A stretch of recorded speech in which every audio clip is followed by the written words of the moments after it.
Beginnings Edition. Today we're going to be talking all about snare drums, different styles of snare drums, the parts of the snare drums, stands you can use for snare drums, and even different practice options that you have for snare drums. Okay? So first up, let's see a few different styles of snare drum. So this snare drum is probably closer to what you have at home. And it's just a general snare drum with a 14-inch head, okay, and one style of snare strainer on the bottom. Okay, and we'll talk a little bit more about what that means later on, okay. This snare drum is more of a concert style snare drum, more for a concert band or orchestra playing. You notice the top looks very, very similar. I have a little bit of muffling here, but other than that, it's the exact same thing as what you just saw. The difference is on the bottom, we have 3 different styles of snare wires. Again, we'll talk about what that means in a little bit. So there's another style of snare drum. One more that I'm going to show you today. This is what we call a piccolo snare drum. So it's nice and small. You notice that on the top side it's about the same size as the drums you just saw, but from this view it's much, much smaller. So this is going to give us a kind of a softer, more delicate sound. Alright, so that's the piccolo drum. Okay, let's talk about some of the parts of the snare drum. Okay, so if we look at the top side of this drum, we have what's called the drum head, right? This is the part of the drum that we're actually going to hit, and it's stretched out by what we call the rim of the drum, right? Or this metal piece that goes around the drum, okay? So what that does is it locks on to the collar of the head underneath here, right? And then when we tighten up our tension rods, it's going to push that down and stretch the head across the drum, and then we can make that tighter or looser depending on how tight we tighten these tension rods, right? So these are tension rods right here, okay? And then those tension rods secure down into what we call lugs, okay? If you look from the inside, you can see those are attached inside the drum, right? And that just gives our tension rods something that they can push down against to adjust the tension of the drum head, right? So we have the drum head so far, we have the rim, we have tension rods, we have lugs, okay? So now moving from the top down, the side of the drum, right, or kind of the main body of the drum is what we call the shell, right? So the shell of the drum, okay? And if we look around the edge of the shell, we find right here a little switch, right? This is what we call a throw on, throw off. Some people call it a switch, right? There's different names for it, but we can move it up, right? Or we can push it down, okay? When we talk about the snares, we'll come back to this and show you what that does. There's also a little knob that turns here, but we'll come back to that in just a second, okay? So we have the shell, we have the throw off switch, okay? Now if we flip the drum over, you see there's another head on bottom, right? And most drums have 2 heads on them. There are some that only have 1, but most drums that you see, especially snare drums, will definitely have 2. Okay, so on the bottom we have the exact same parts we had before. We have a head right here, we have a rim right here, we have tension rods that are adjusting the tension on this head against the shell, right? And then one thing that's different about this head versus the head that we already looked at are these wires right here, okay? And this is what makes a snare drum, right? So these little curly metal wires here sit down against the drum head, right? And then we play it on the other side, right?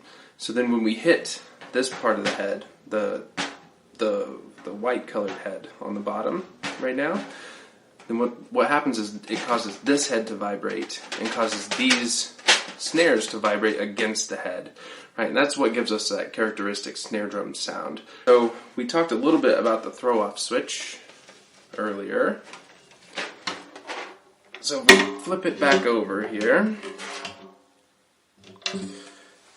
we see this switch, right? And it is attached on the bottom to those snare wires that we just looked at by this little plastic strip here, right? Sometimes you'll see like string or different things like that, right? But the throw-off switch is always attached to those snare wires underneath, right? And if we journey around to the other side, you can see we have a similar thing going on over here. It's just that this side doesn't have anything to adjust it by, right? It's just attached here, and then we can control the tension from the other side, okay? So when I move that switch, you're going to see these snares that right now they're hanging down and they're not touching the head. When I move the switch, they move up and to where they're touching the head, right? So right now, when I hit the top head, you can hear those snares vibrating, right? When I turn the switch off and then come back, the snares aren't touching the head. So when I hit it, the snares aren't vibrating. What we're hearing now is just the heads. Oh, so that's off, that's on, right?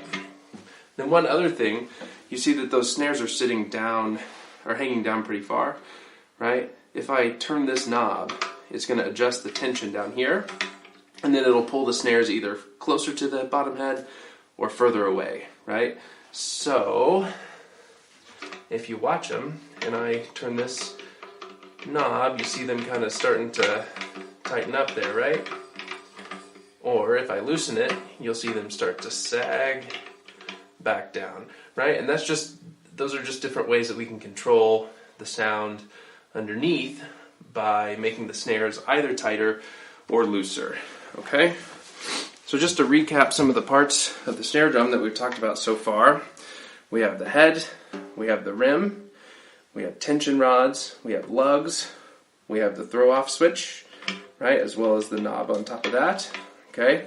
Then we have the shell, right, the side of the drum, kind of the main part of the drum. And then on the bottom we have the same setup, head, rim, tension rods, lugs, and then snare wires on the bottom.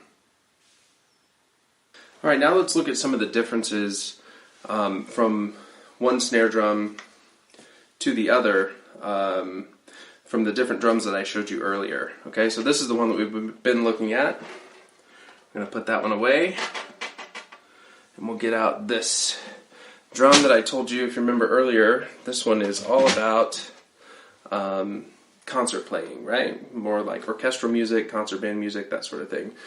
So what I use for muffling, this is something we'll talk about in the future, I'm sure. But this is just a handkerchief held on by a little strip of gaff tape, so that when I want to use it, I can put it there. When I don't want to use it, I can just throw it off there. That's not really that big of a deal. There are a bunch of different ways to muffle, subject for another time. You can see my throw-off switch on this drum looks a little different, right? So it comes off to the side and back up, right? Which is a little different from that one that we saw earlier, especially in these knobs, which we'll talk about in a second. But the purpose of this is that when you're playing with an orchestra or a band and you want to turn the snares on or off, you want to be able to do it quietly, right? And so this one moves nice and smooth, so we can turn it on and off without making any noise. Okay, you can see the tension rods, the rims. That setup is a lot, pretty much the same, just slightly different style on this drum. If we turn it over, here's one of the main differences between the drums that we've seen, the drum that we looked at earlier, and this drum is in the snare wires, right? So this setup gives us three different kinds, right? You see this middle one looks very similar to what we already looked at, right? But then we also have this coated kind of cable style of snare wire, and then we have this uncoated type of snare wire, right? And those are all to give you different sounds, different textures, depending on what style of music you're playing, how loud or how soft you're trying to play on this drum. So this gives you a lot of flexibility, as well as on the throw-off switch, I also have different knobs for each one of these different types of snare wires. So I can control how tight this one is with this knob, how tight this one is with the middle knob, how tight this one is with that knob. Alright, let's go on to that piccolo drum that we saw earlier.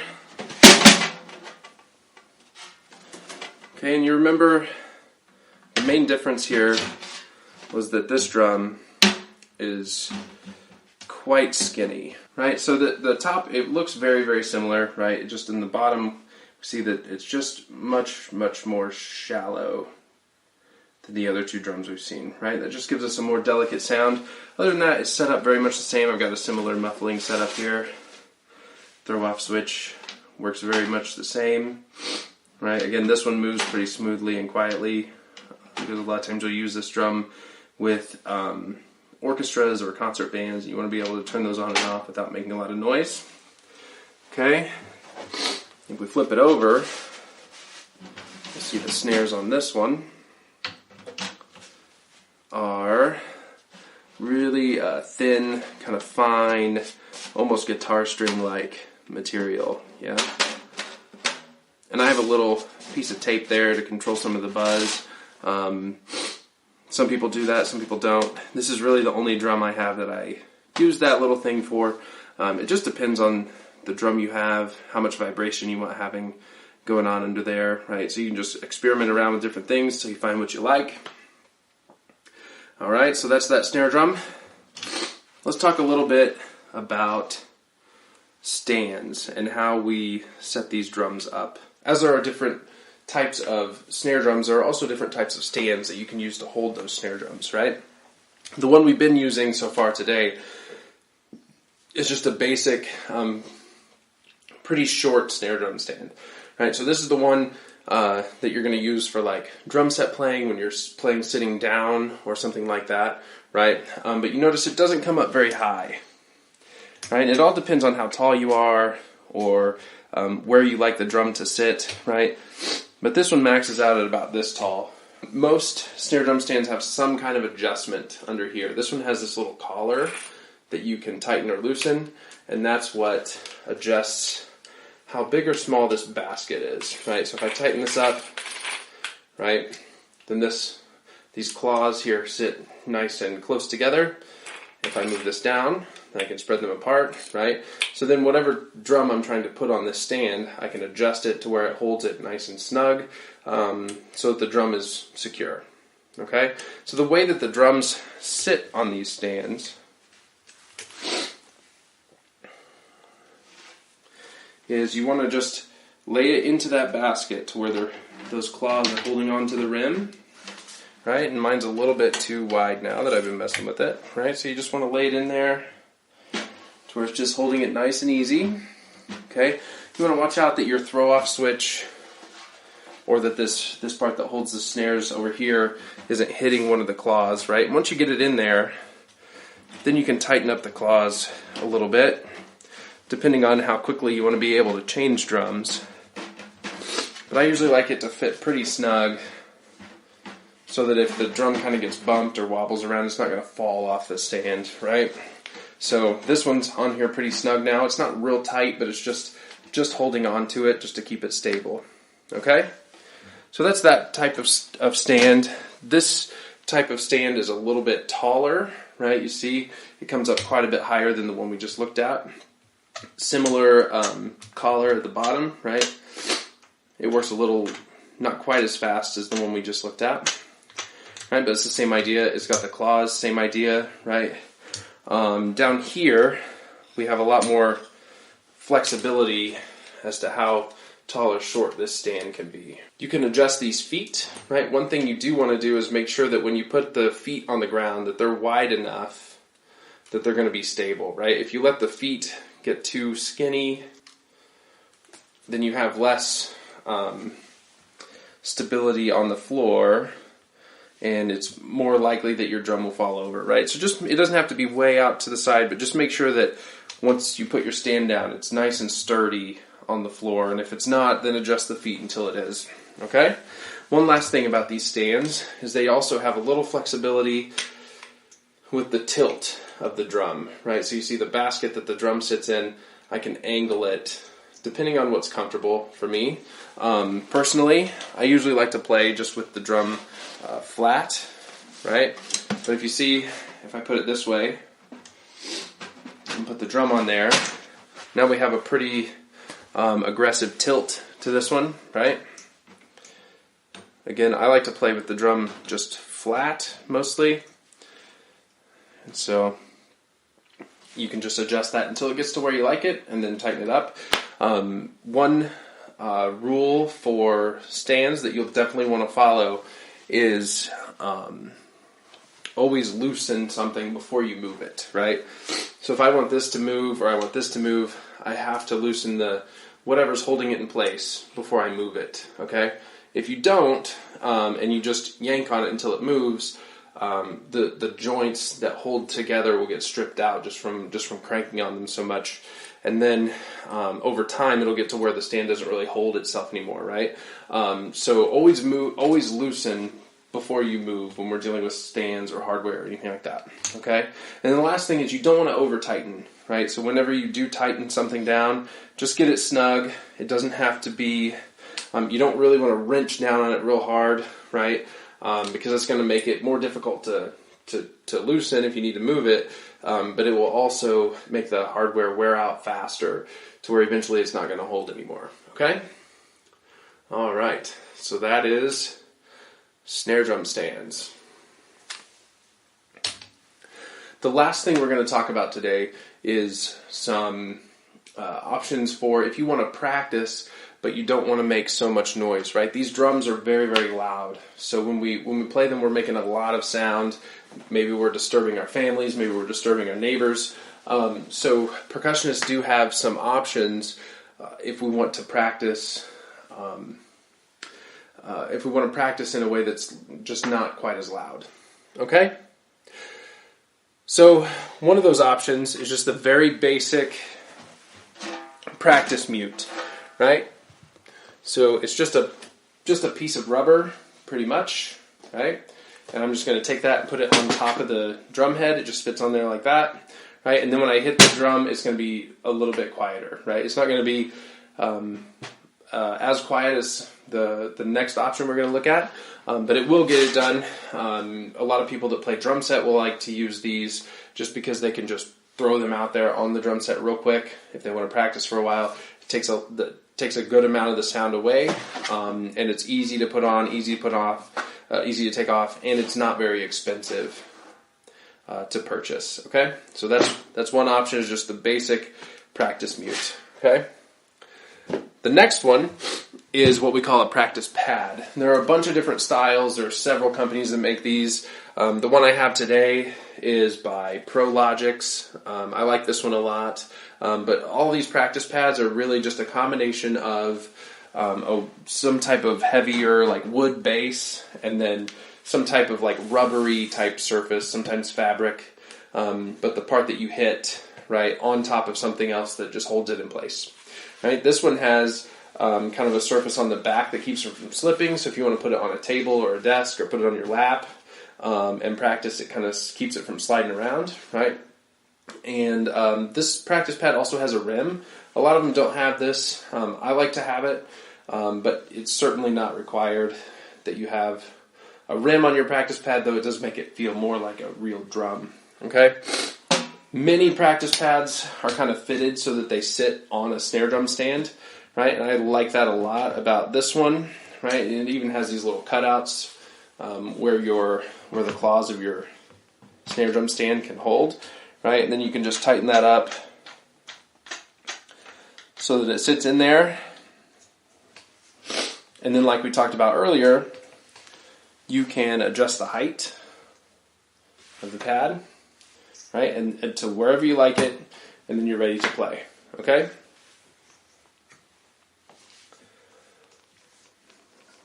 So there are many different types of practice pads, many different types of practice mutes. Just kind of find whatever works for your situation, whatever works for your budget. Same way with drums, same way with stands. There are a lot of options, a lot of different price points. So you just have to find what works for you, find what you like.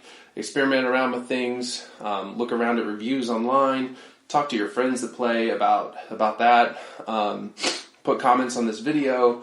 Other people that watch it can maybe share what they like or what they don't like and help you find the right options for you.